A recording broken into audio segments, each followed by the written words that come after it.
Final whistle മുഴങ്ങുന്നതിന് മുന്നേ മത്സരിക്കുന്ന വിദ്യാർത്ഥിയുടെ കാഴ്ച പൂർണ്ണമായും മൂടുന്നു. പിന്നെ താരത്തിന്റെ കണ്ണാകുന്നത് കൂടെയോടുന്ന ഗേറ്റ് റണ്ണർമാരാണ്.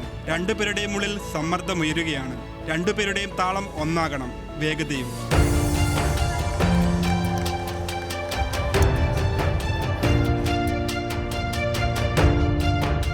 14 വയസ്സിന് താഴെയുള്ള ആൺകുട്ടികളുടെ മത്സരത്തിൽ വിജയിച്ചത് ഇന്ന് 12 വയസ്സ് തികയുന്ന ആദർശ് എംഡിയാണ്.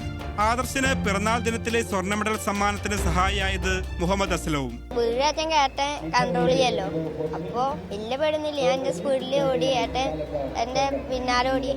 ഇന്നലെ ഷാള് വെച്ച് കെട്ടി കുറെ നേരം പ്രാക്ടീസ് ചെയ്തിട്ടുണ്ടായിരുന്നു. കുറെ നേരം ഫസ്റ്റ് ആദ്യം ബുദ്ധിമുട്ട് വന്നിട്ടുണ്ടായിരുന്നു ഇത് ഓടുമ്പോൾ. അപ്പോൾ അവൻ്റെ അമ്മ പറഞ്ഞു അവൻ്റെ സ്പീഡിൽ ഓടും മോനെ എന്ന് പറഞ്ഞു. ഞാൻ അവൻ്റെ സ്പീഡിൽ കുറച്ച് ബാക്കിലായിട്ട് ഓടാൻ പറഞ്ഞു സാർ. അങ്ങനെ അവൻ്റെ ബാക്കിൽ ഓടി. അവനെ ഞാൻ മോട്ടിവേറ്റ് ചെയ്ത് ഓർഡറാ പറഞ്ഞ് അങ്ങനെ കയറ്റി വിട്ടു. പാലക്കാട് GHSS മുതലമട സ്കൂളിലെ +1 വിദ്യാർത്ഥിനി അനുഷ്ക ഇത്തവണ തിരുവനന്തപുരത്ത് എത്തിയത് മത്സരിക്കാനല്ല. തുടർച്ചയായി 2ാം തവണയും 100 മീറ്ററിൽ വിജയം നേടിയ അനുഷയ്ക്ക് ഗൈഡായി മാത്രമാണ്. സന്തോഷമുണ്ട്. ടീച്ചേഴ്സിന്റെയും സാറുമാരുടെയും സപ്പോർട്ട് കൊണ്ടാണ് ഇത്ര ദൂരം എത്താൻ കഴിഞ്ഞത്. അവര് എനിക്ക് വേണ്ടി ഒരുപാട് പ്രാർത്ഥിച്ചു. അവർക്ക് വേണ്ടി ഒരുപാട് നന്ദി. അവർക്ക് ഞാൻ ഡെഡിക്കേറ്റ് ചെയ്യാണ് എൻ്റെ വിജയം.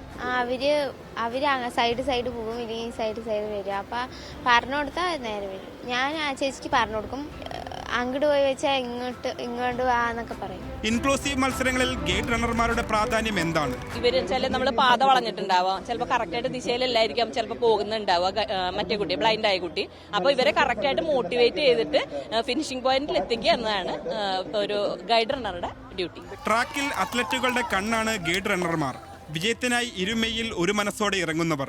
അതുകൊണ്ട് തന്നെ വിജയത്തിന് ഇരട്ടി മധുരവും. തിരുവനന്തപുരത്ത് നിന്ന് ദീപക് ജേക്കബിനൊപ്പം ദേവൻ MP, ന്യൂസ് മലയാളം.